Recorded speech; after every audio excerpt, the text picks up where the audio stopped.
Hi everyone, welcome to another episode of Retail Untapped. We are here in Western Massachusetts with one of our earliest 3x3 retail partners, Ryan Maloney, here at his store, Julio's Liquors. Thanks again for joining us. Thanks for having me.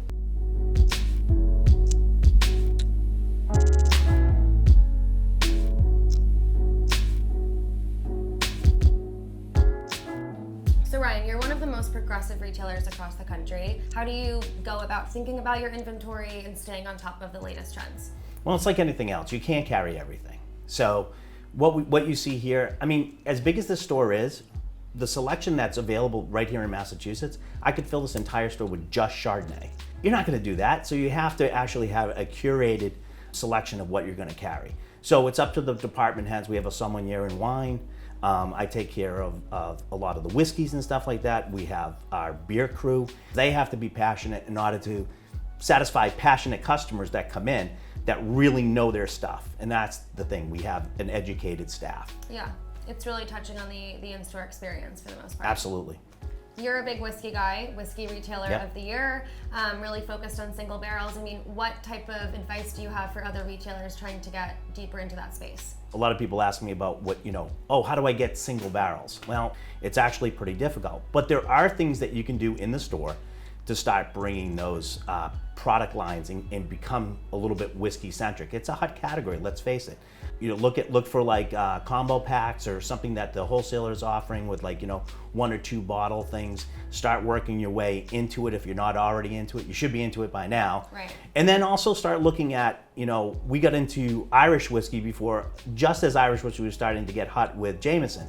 Well, we're into Irish whiskey in a big time, but we started before we saw Jameson and we said, okay, what else do we need in Irish? And we expanded on that.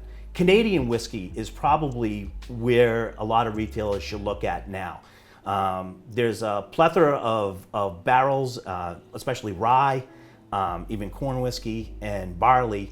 They actually make them separate and store them separately. So there's barrels available there. It may be a little bit difficult, but at least there's some supply. Mm-hmm. And I think other people should start looking at those type of things. So let's talk about service. You have an amazing in-store experience here with your wine and whiskey tasting room downstairs. You have these massive events here in Massachusetts. What advice do you have around event strategies for other retailers?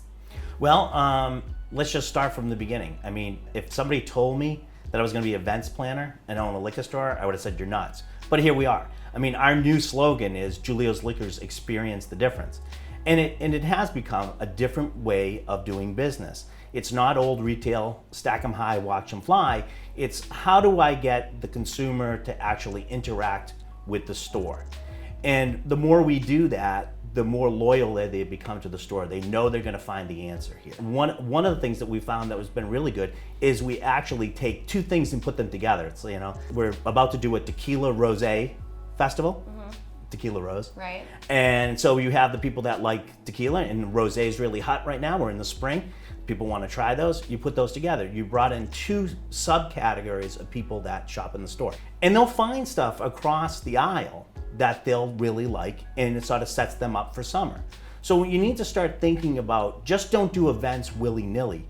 Have an idea of what you're trying to accomplish. And then actually go back when you do an event and figure out what the event you just did, was it worth it? Did it pan out in sales? Because that's ultimately your game.